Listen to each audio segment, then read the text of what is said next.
Evening, everyone. Thank you for coming to our second to last Writing to Publish class this year. I almost said academic year. I used to be a college librarian for a very long time. I'm very glad that you're here to learn about self-publishing from Gloria Adams. I'm sure we're all going to learn a lot of things, and I'm interested in it myself.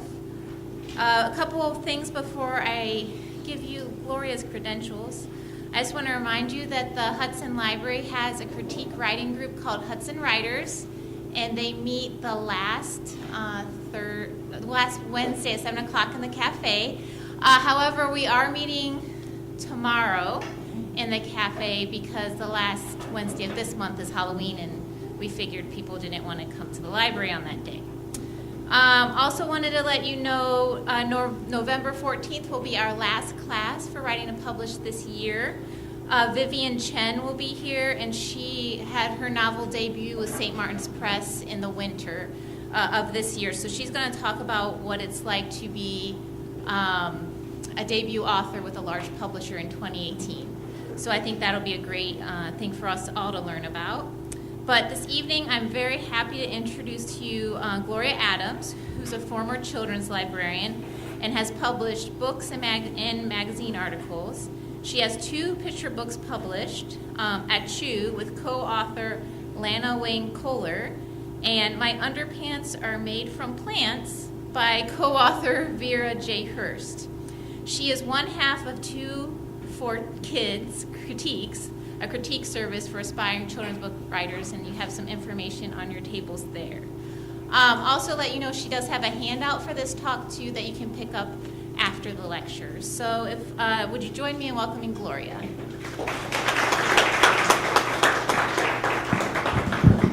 Thank you very much. Thanks for coming. I hope that I can give you some good information tonight. We're going to save questions for afterwards. And also, when you get your handout tonight, look at it. There's one that's marked specially. Whoever gets that one gets a free book tonight, so don't forget to get your handout. I have a lot of resources on the handout that aren't in the presentation, so that hopefully will be really helpful to you. Okay, I just want to tell you a little bit about my books real quickly before I start. As Amanda said, My Underpants Are Made from Plants is actually my first book. It's an ebook, which is why it's not here. And it's not really out there. It's in an e-library. It's for 3rd grade. It's nonfiction. And then the other one that was published by Sterling Children's Books is called At Chew, that I wrote with Lana. And it took, just for comparison for when we talk about self-publishing, it took 2.5 years for this to come out. So it can be a really long time. Usually the books don't take that long, but this one did. Picture books go through 8 or 9 editors before they get out. And during that process, they changed 2 of our rhymes, so the meter is off. And we weren't too happy about that. But again, you have no control like you do with self-publishing. They also changed my biography on the back flap. They went to my website, took information off, so be careful what you put on your website. Because instead of all my nice credentials I like to walk on the beach and eat chocolate. So not a bad thing, it's just that wasn't what I wanted on the back flap.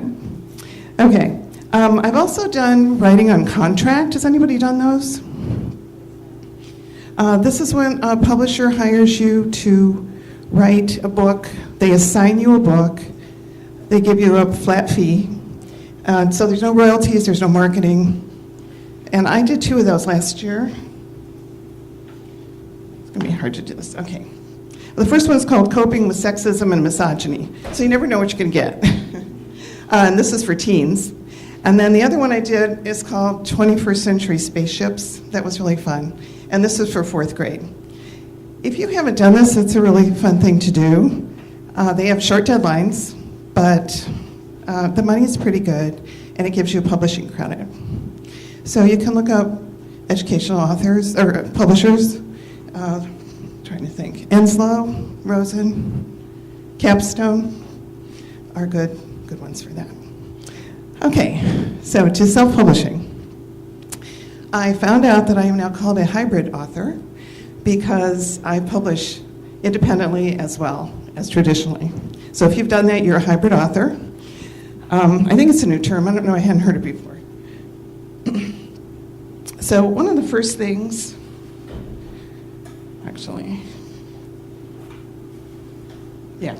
one of the first things that I did a foray into self-publishing with was Seven Deadly Sins, Simply Delectable Stories. We have a couple of the writers here tonight for this.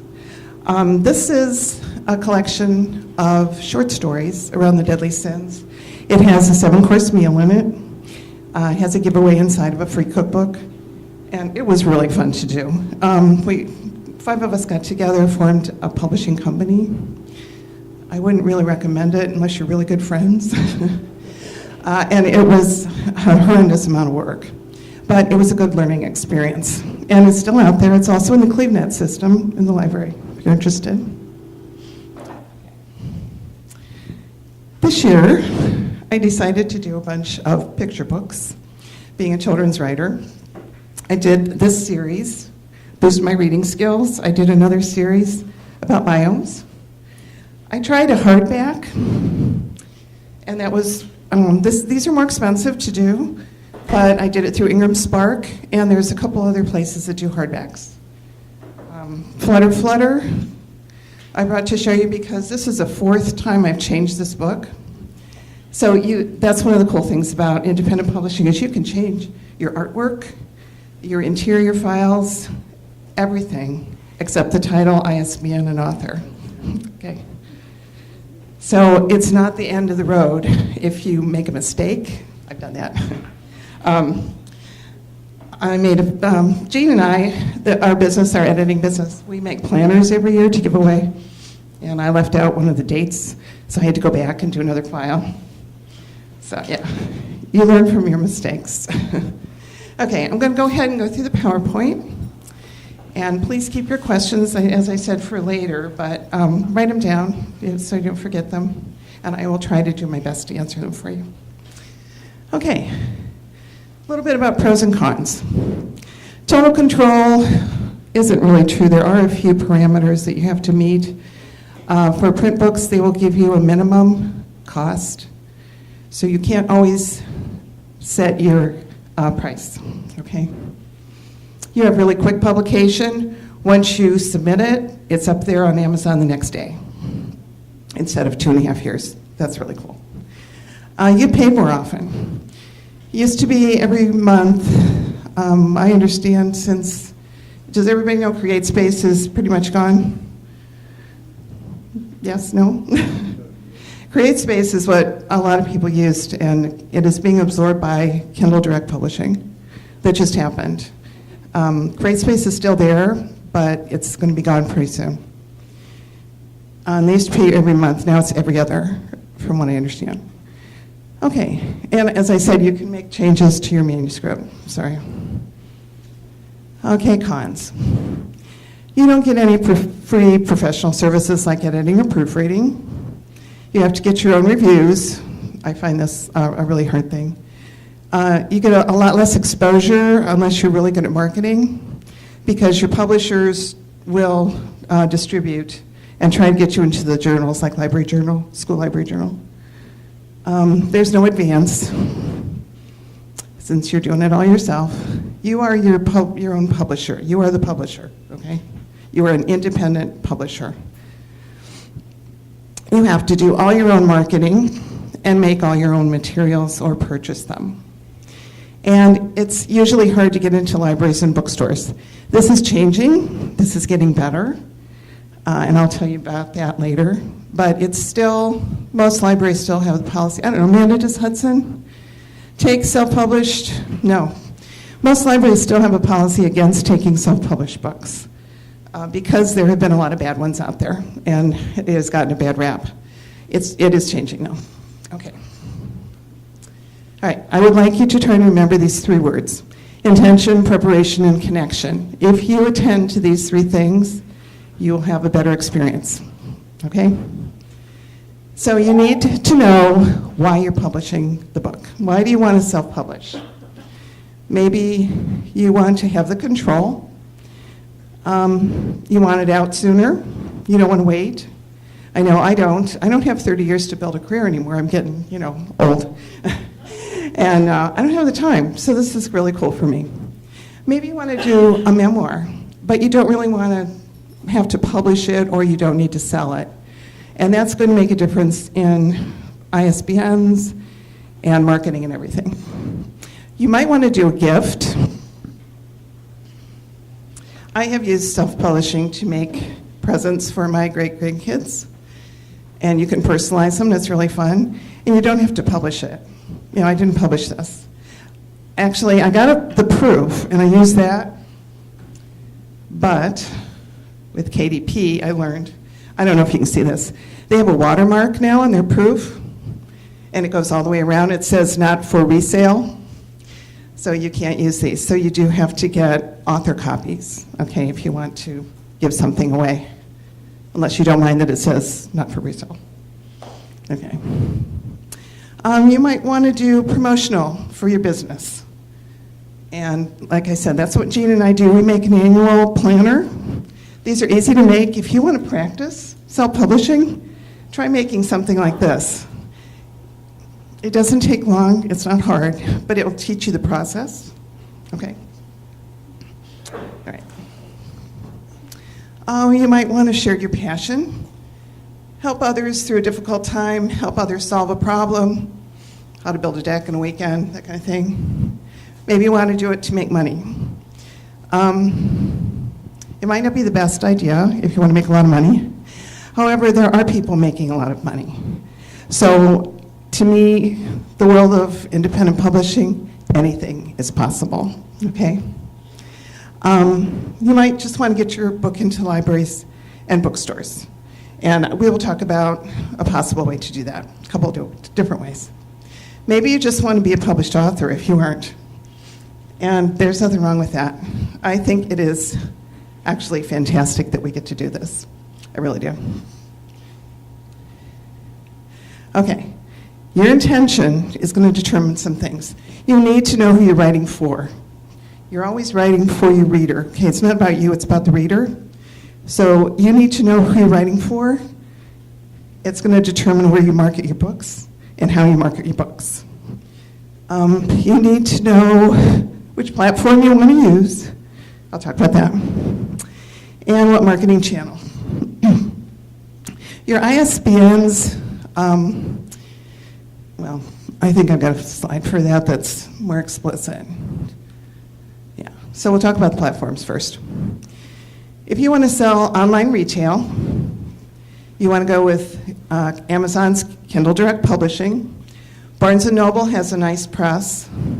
Lulu, Publish is one that I just discovered. There's a fee for that, but they include marketing. BookBaby is very expensive. iBook Author is for Apple. And Kobo, don't neglect Kobo. Kobo is based in Toronto. It used to be the Canadian one, but it's not. It's been bought out by someone else, and they own Overdrive. Does anybody know what Overdrive is? Overdrive is what the libraries use to distribute their ebooks, unless they purchase them. But what they do is they subscribe to Overdrive, and then they get the ebooks. That's where you download your ebooks from the library, through Overdrive. If you publish your book through Kobo, you will get on Overdrive, your ebooks, okay? They also distribute to Walmart. Do you know Walmart has a big ebook program? Yeah, and everybody buys from Walmart, right? No. Google Books is also a press that produces. So Barry, you asked me, how do we do this? I don't print these up at home and keep them in my basement, okay? I go online and I use one of these services to print the books, and they're called Print on Demand, and you can do it one at a time. Okay, that's why they're print on demand. So you don't have to go like people used to. Some people still do. There's a place called Bookmasters down in Ashland. They're printers. You can go down there and you can get your books printed. You have to do a minimum of 100 books, though. So if you're planning to do a lot of book signings, it might be worth it. I don't know what it costs. But I did, I went to hear somebody talk about that, and he had spent, I think, $8,000 to get his book out. He had a big inventory, and he got them printed. But he sold them all and made a lot more money because he knew where he was going. Target audience, very important. Okay, if you want to do wholesale and try to get into bookstores, schools, and libraries, Ingram Spark is what you want to use, okay? They are the wholesale platform. There's a, oh, I'm going to tell you that later. Okay. You may want to do direct with book signings on your website. Who has a website? Okay? If you plan to self-publish, you probably want to get a website out there. Brick and mortar bookstores, gift shops, school and library visits. If you write children's books, this is something that you can do to publish or to promote your books. Organizations that might be connected with your book. Here's the selfie program at libraries. Amanda, do they have that here? Do you know? No. Selfie? Selfie was started by a library journal. And when I looked at it, and when it first came out, it was like, maybe there were 2 libraries in Ohio that had the selfie program. It is now in all 50 states. It's growing. What you do is you can submit your ebook online through the selfie program. The books are curated, so they don't take everything. But if they take your book, a library will purchase your book. So it will be in their system as an ebook, okay? So, as I said, there are more and more places that are getting more friendly, maybe, to independent authors. It's changing, and it's changing for the better. So this is a good time to self-publish. Your social media is where you promote your books. Marketing's not my strong suit, but I have done a lot of research on it. Goodreads, you've got 65 million people on there, and they're all readers. It's a good place to be. YouTube, Pinterest, all different ways to promote your book. Okay, so you want to think about what kind of marketing channel are you going to look at, and you need to think about this before you publish your book. Okay, you need to know where you're going. Intention. Don't forget intention. You're going to come back to that over and over. Okay, International Standard Book Number. Every book has to have one. And now on KDP, when you publish a book, it will say independently published, unless you have your own company name and you buy an ISBN, okay? It used to say CreateSpace when you publish through CreateSpace. So you can go to Bowker, which is the big place where you get ISBNs. They are $125 each, or you can get 10 for $295. You can get a free one on KDP. You don't have to get one for an ebook on there, but there are other places where you do. Usually you need an ISBN for every different type of book: hardback, audiobook, paperback, and ebook. Kobo, you can get a free ISBN for an ebook, or it's not required. Ingram, you can buy one for $85. It's a little cheaper than Bowker. And on KDP and Lulu, they're $99. This is if you want it to say your company. Mine is Slanted Ink. So for a publisher, mine says Slanted Ink, okay, instead of independently published. The reason you might want to do that is when people look at it, they might, I don't know how much I agree with this, because I'm kind of proud of being an independent publisher, and I think you should be too, if you do. It's a lot of hard work, and you're creative people, probably, or you wouldn't be here. And it's a real platform for you to show off your creativity. So I would say be proud of it. But sometimes people won't buy them if they're self-published. So I think that's changing too. If you've got a great cover and a good book, you probably won't have a problem with that. Also, Bowker will try to sell you a barcode. You don't need to do that. The platforms, the printing places will put a barcode on the back, on the bottom. You just have to leave room for it or use their template, okay? So don't buy the barcode.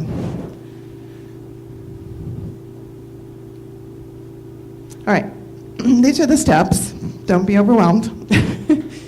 Some of you have probably done this. I parsed them into 20 steps, and we'll go over briefly some of them. And there's not enough time. You could write a whole book on each one of these. But I put DIY or BUI because you can do both. You can buy some of these services, even writing, or you can do them all yourself. It's up to you, your skills, and your budget. But if you do anything else, do not skip step number 1. That's why I underlined it. Research your market. You need to know what else is out there, okay? Jean and I, in our editing business, get a lot of manuscripts that we can tell that they have never darkened the door of a library. They have not read a children's book in a very long time. They don't know how many words they're supposed to have, how many pages. So you need to look at what's selling, what the covers look like, and what your competition is. If you've written a book, Baby Owl Can't Sleep at Night, and there's 10 other ones out there with the same title, you don't probably want to do that one. So you need to know what else is out there. It helps working in the library, so I miss that. I'm not around the books anymore. But, go in and ask your librarian, what's selling? What's circulating? Ask the ladies at the circulation desk. They really know. Or your reference librarians, Miss Amanda. Okay. So I'm going to go over some of these. After you write your book, you can also pay for that. You can pay someone to write your book if you don't want to write, like James Patterson. Or write some of your books while you're busy writing another one. Get your manuscript critiqued. Don't skip this step either. This is very important. And it's one reason self-publishing has gotten a bad rap. People put stuff out there without it being edited. My friend Kelly and I were at a thing a couple weeks ago up in Chardon at an author signing, and a guy was talking about it, and he had put out his first book. He had never written before. And the problem with Amazon is they don't go away. They stay up there. And it was so bad, he got a ton of horrible, horrible reviews, and they're still up there. So get your book edited, okay? Cautionary tale. It's very important. Some of you are great at editing. Other people might not be. It's worth spending the money to get this done, okay? Or you may have great critique partners like I do that help me. Decide on your title and subtitle. I found this tip that if you use the word you in a nonfiction book, it makes it more personal.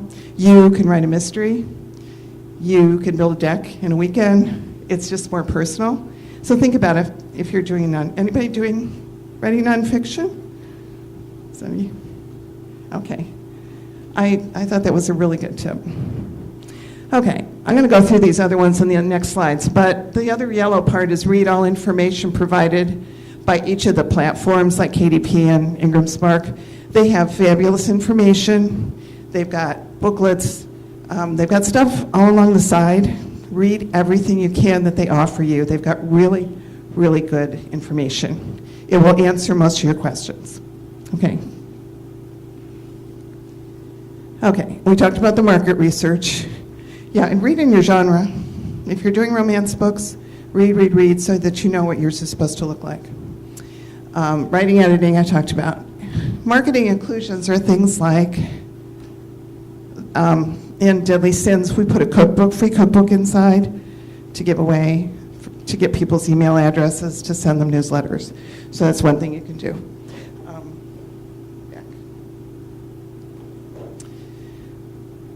You can put a lot of things on the back. This is my book photo plots. I just launched this.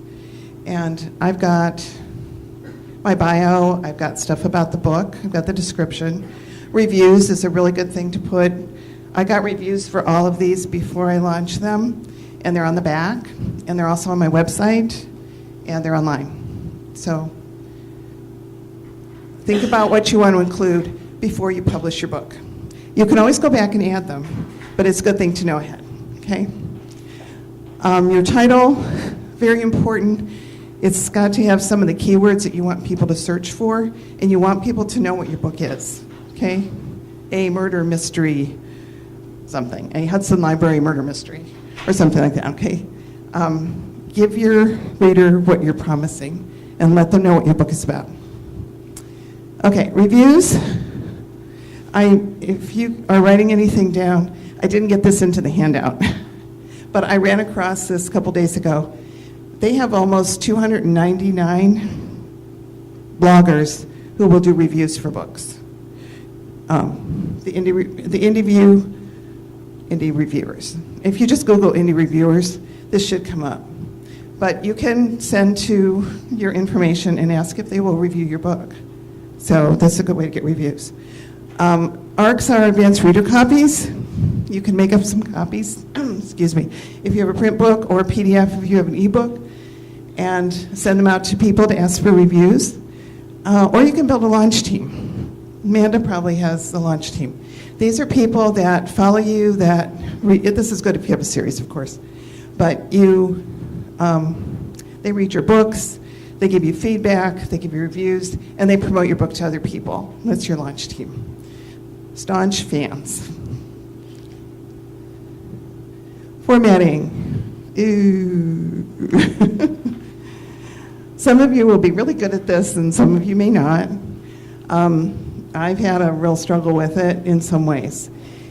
For Deadly Sins, took a long time.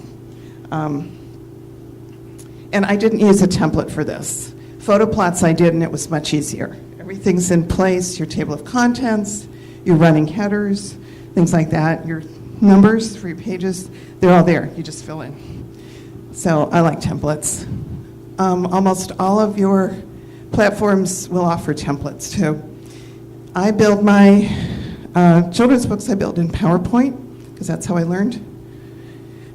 And my covers, all my covers I do in PowerPoint. Reedsy is a place to check out too. They offer a lot of services, and they have a lot of good information, free information on their site. So check out Reedsy. If you do images, it makes a lot of things more problematic, but since I do picture books, I have to do images. They're supposed to be 300 dpi. If you go through Ingram and they're not high resolution, they will tell you to please fix that and resubmit, or you can sign off on it and say, no, it's okay.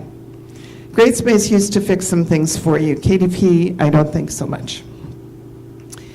Remember to embed your fonts. Don't forget this.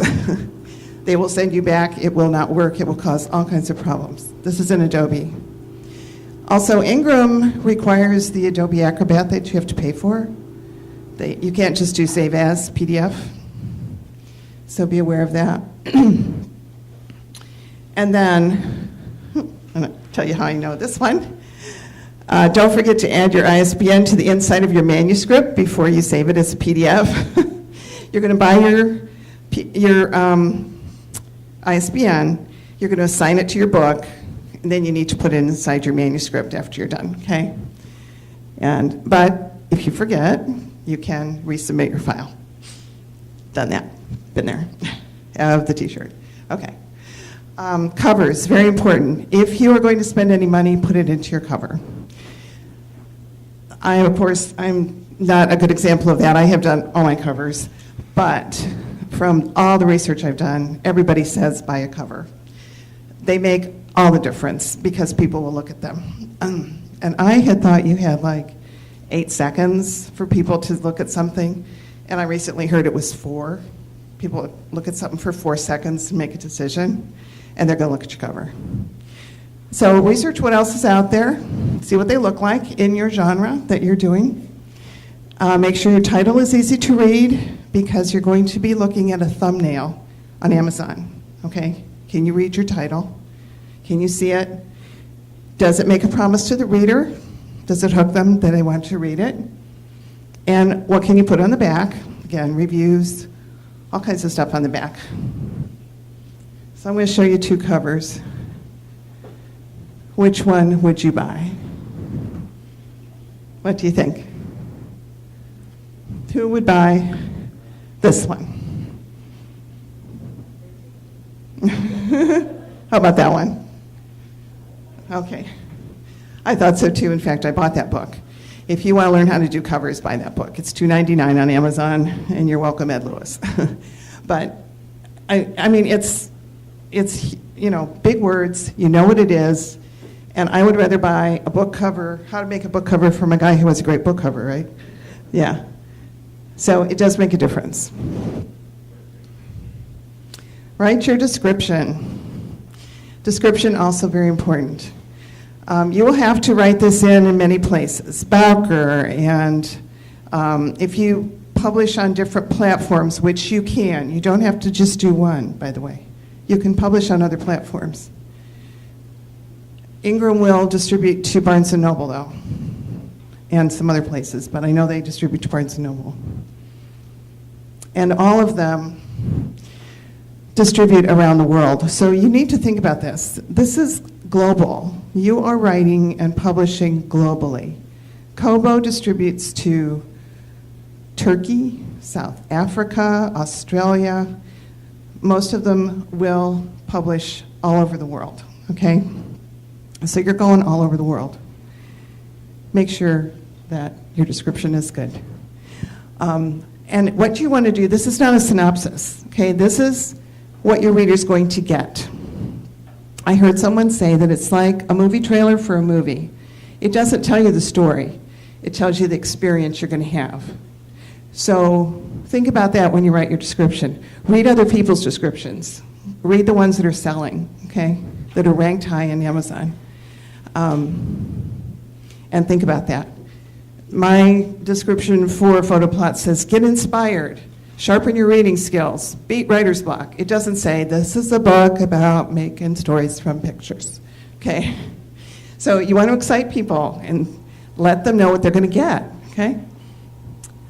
You can do 7 keywords. Used to be 5. Now you do 7. And these are not just words. These are phrases. You can put phrases in. So it's a good thing to think about this ahead of time, too. And you're going to have to fill those in several places also. I put Huskies and Roald Amundsen. Does anybody know who Roald Amundsen is? Hey.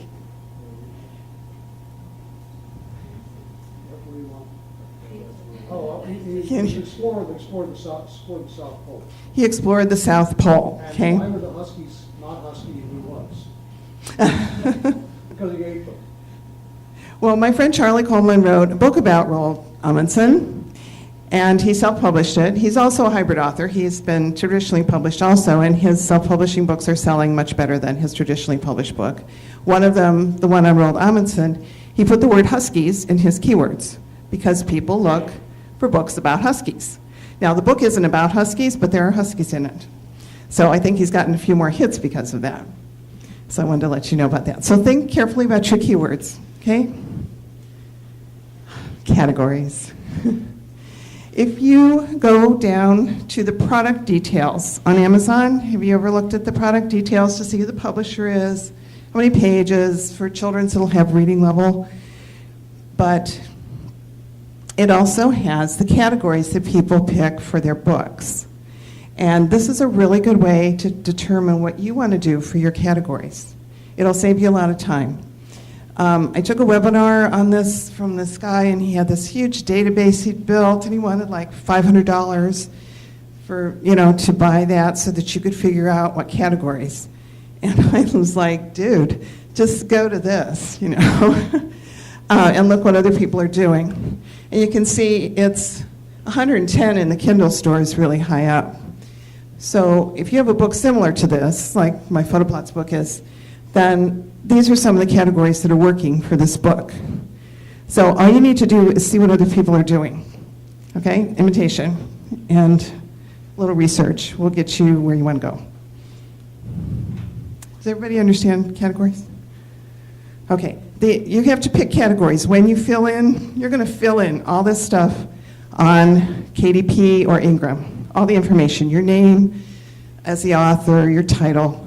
Categories is something you have to fill in. Okay. So if you know it ahead of time, it helps. They will have the categories will come up there that you can pick, but if you know them ahead, it will save you a lot of time. And you'll know which ones to pick. if you do your research, okay? BISAC code is what's used in bookstores for subject indexing. And there are places, I believe you have to put that in Bowker and also in Ingram. You have to know the BISAC codes, and they will come up too, but you can research this ahead. Just type in book industry standards and communication on Google, and it'll come up. You can look at what they have and see where your book fits. Digital rights management for ebooks is to protect you from someone copying your work. This has been really controversial since ebooks began. For most people, you don't really need to do this, then that's just advice. This is a very personal decision, so I would research it if I was you, but what I've read is most people aren't going to copy your work unless you have something proprietary that you want to keep from getting copied, or you're J.K. Rowling, okay? I clicked that on one of my books, and you cannot undo that. That book is stuck. And it does block you from some places from getting picked up. Okay, there's a lot of other information. Bleed is something you only have to worry about if you're doing picture books like mine. And you want the color to go all the way to the end.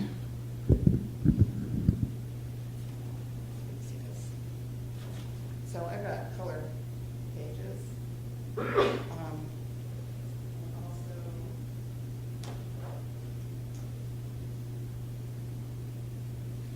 And this one, the picture needs to go all the way to the margin and not show white. Okay.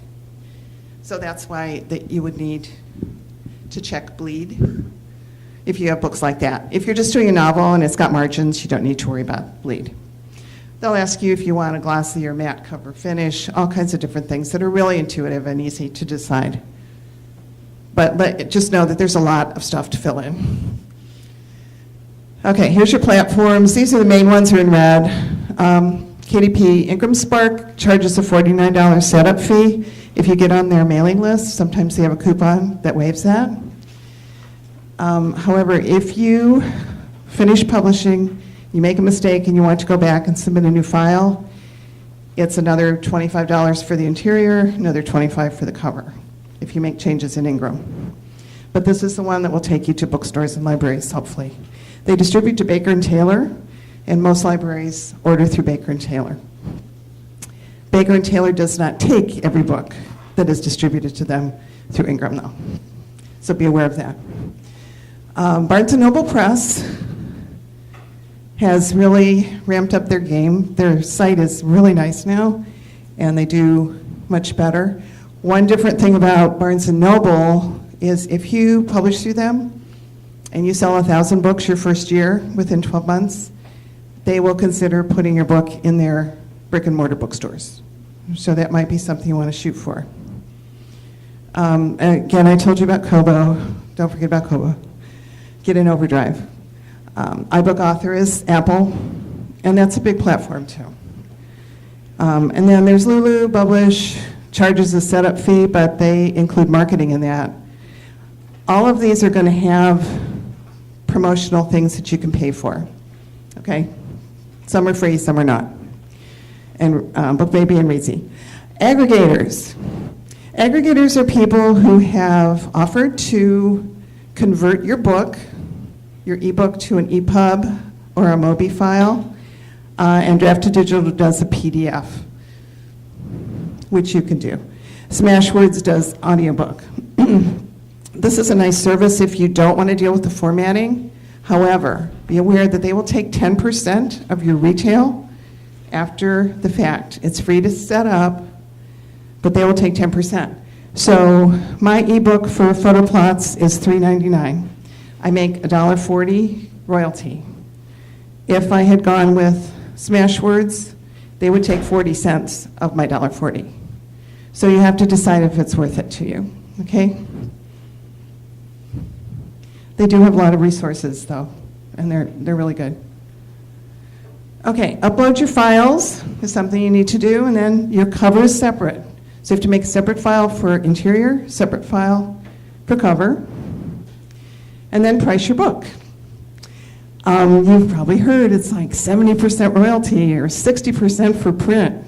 Sounds really huge because for Achu, we got 10% royalty and we had to split it. So Lana and I each got 5%, okay?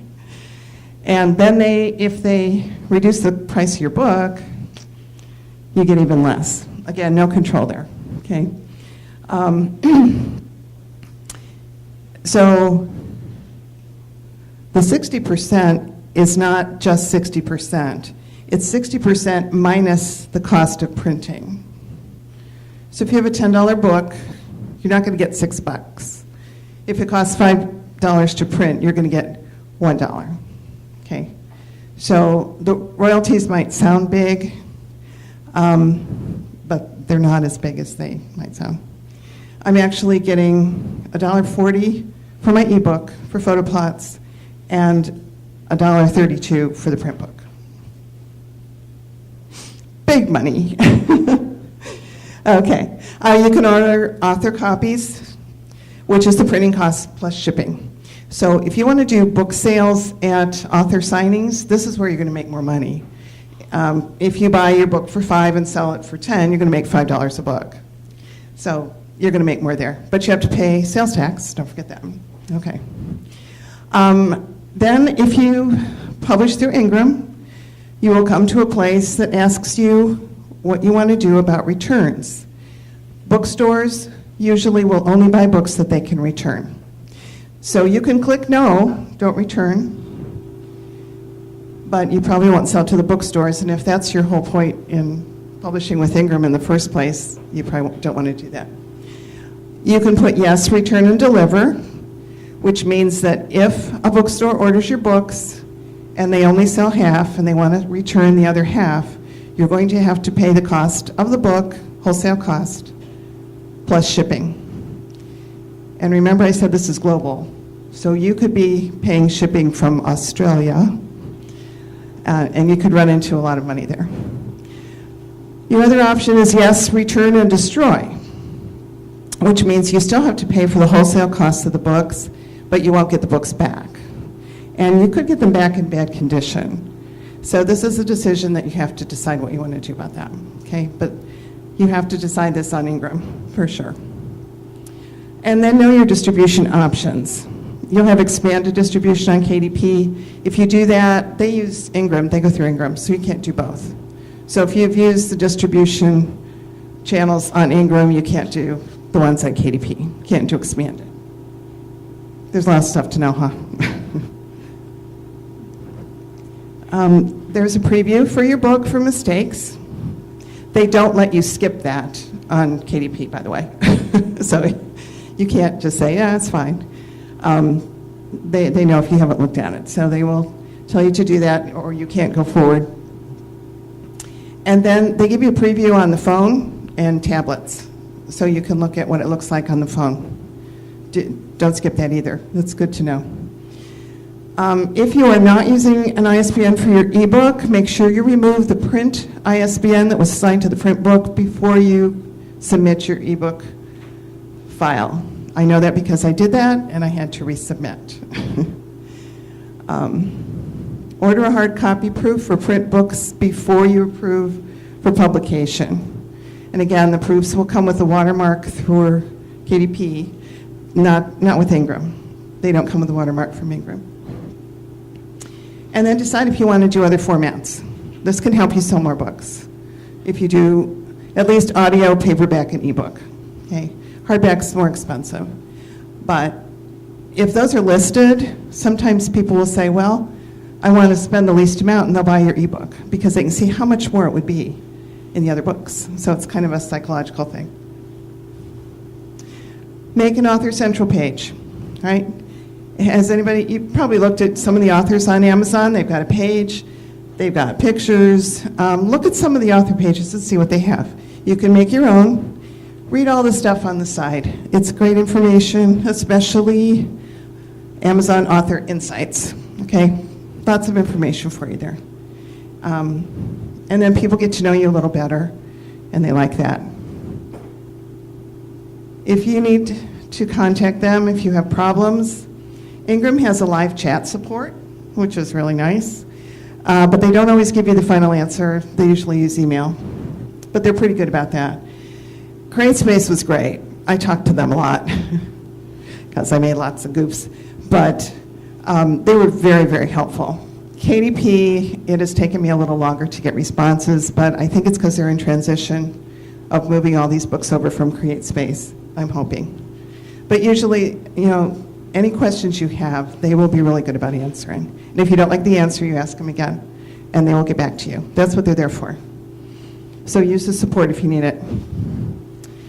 Okay, and lastly is connection. Marketing is connection. Marketing is not shoving your books down people's throats and saying, buy my book, buy my book. Okay, that's not marketing. Marketing is connecting with your readers. So you want to draw people to you, you want to give them value, and if you can, involve them in your book, like a launch team. Hopefully nobody will reach through the computer at you. But you can do giveaways. A lot of people do giveaways. It might be an excerpt from your book, a cookbook like we did for Deadly Sins, a chapter, or something related to your book. Could be an audiobook. Some people give away audiobook. There's places like Prolific Profits, NetGalley, that you can go to. You can pay, or some of them are free. Prolific Profits has a free one, and they will promote your book, your giveaways, and maybe get you an email list, and you can connect with people there. Goodreads used to have free giveaways. Has anybody used Goodreads giveaways? No? Okay. Well, they're not free anymore. Amazon bought Goodreads, and of course they're monetizing it. So now it costs you $119 to do a giveaway. And you can do ebooks, or you can do up to 100 ebooks, which is just a PDF file, or one of your print books signed. It works really well if you're writing, not if you're writing books like I do probably, but romances, murders, sci-fi, YA, teen, fantasy. Join professional organizations, connect with other authors. I have had my whole world opened up by doing that, making really good friends and learning. SCBWI is for children through teen.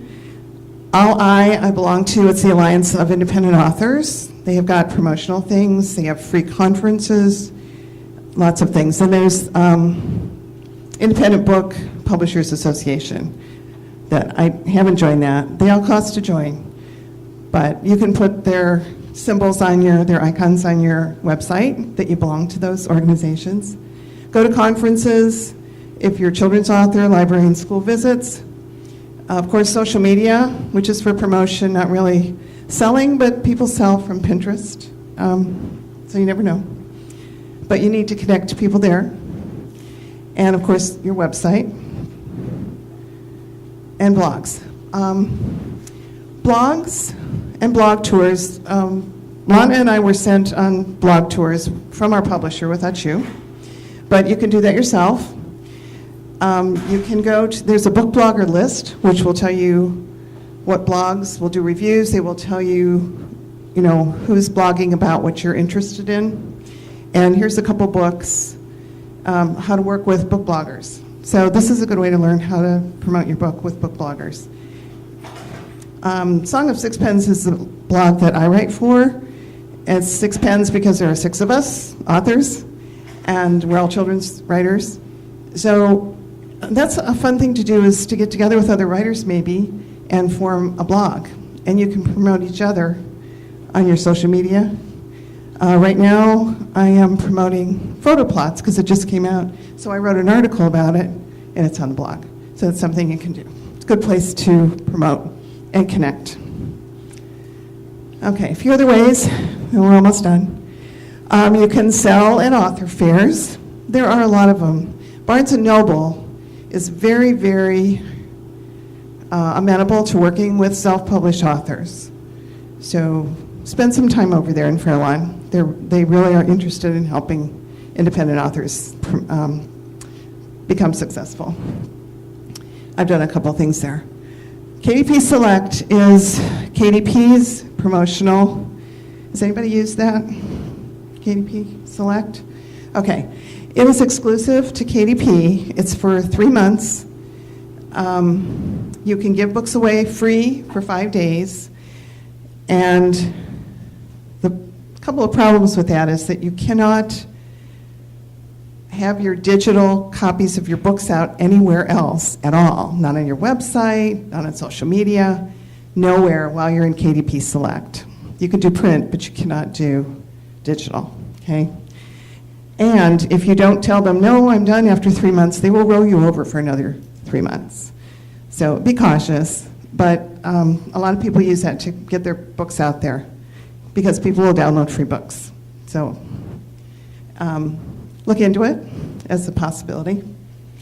All the platforms have promotional things, as I said.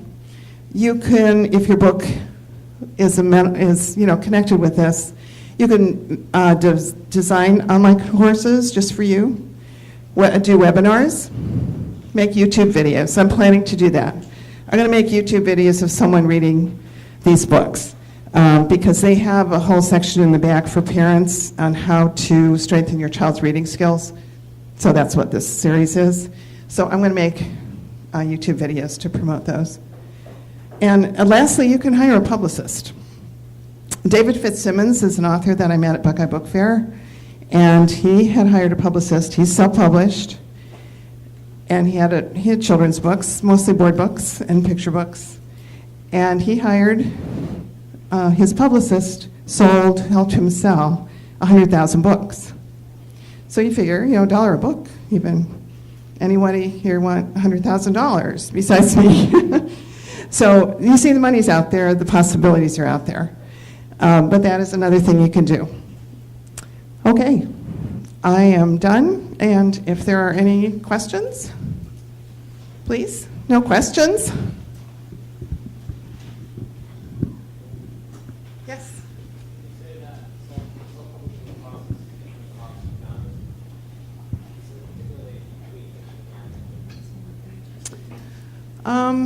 I haven't done novels in fiction. I've mostly done children's. Well, I have done, the Deadly Sins. Not really. If you're not doing photos, it's a little easier because you don't have to worry about the DPI and you don't have to worry about megabytes and stuff like that. But no, I think the process is the same. The marketing is different, but the process would be the same. Yeah. Yeah. Yeah. You don't have to answer this, but when you do a book, obviously, we all want to win the lottery, but what do you guesstimate the income of the book is going to be after the cost of the book? They have calculators on all your platforms, and you can do it without even signing up. And before you can go on tonight and look. Is there something else where somebody was saying that they wrote a fantasy novel today? What's the guesstimate? Do you mean per book, like? No, like, I used to do a book and I would do a topic and I would get paid in advance and it was against royalties, but I knew if I could get $10,000 to $25,000 to write a book. It took me maybe a couple months. Yeah. So I just wondered if it's still like that. I think you would have to experience, try it out and see what you would get. And I think it's going to be dependent on your marketing, whatever you do. Well, yeah. And that's, an anomaly. But it happens. It happens. A lot of things get picked up that are self-published by publishers. They're out there looking. They are. And they will go to your website and they will look at your social media. Yeah. So just getting a book out there could be picked up. But I don't know how you would estimate, except per book. You can't count on the sales because your publisher's not going to be sending it out to all the journals to get reviews. You have to do that yourself. But there are a lot of places. You can buy a Kirkus review. I think it's like $400 or something. But you can buy a Kirkus review. And I think Publishers Weekly, you can buy reviews and get a lot of exposure. So, but I think you couldn't estimate without actually doing it once and seeing what happens. Because you don't know if you're going to hit. Again, it's global, so, yeah. Yes, and did you have a question? Anybody else? No?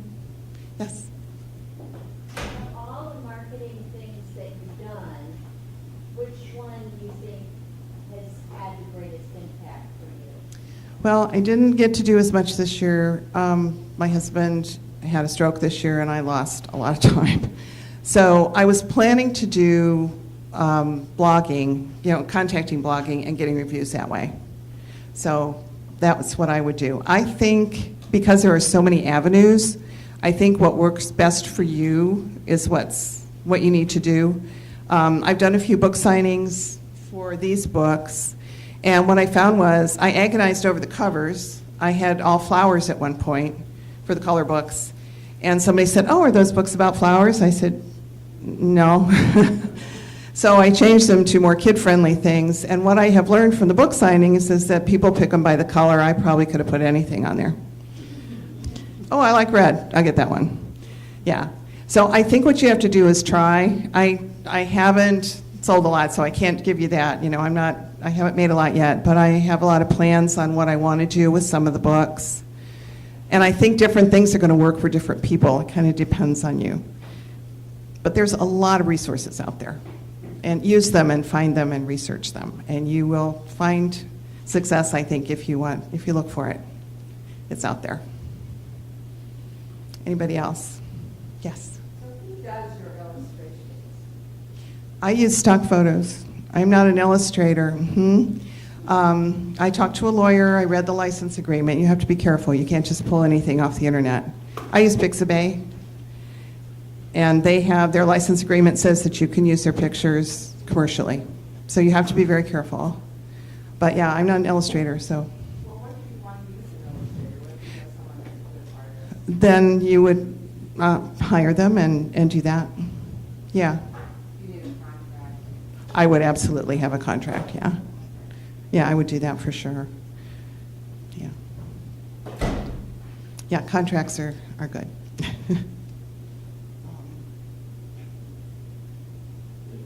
I think. Anybody else? No? Okay, I think we're done. Thank you very much.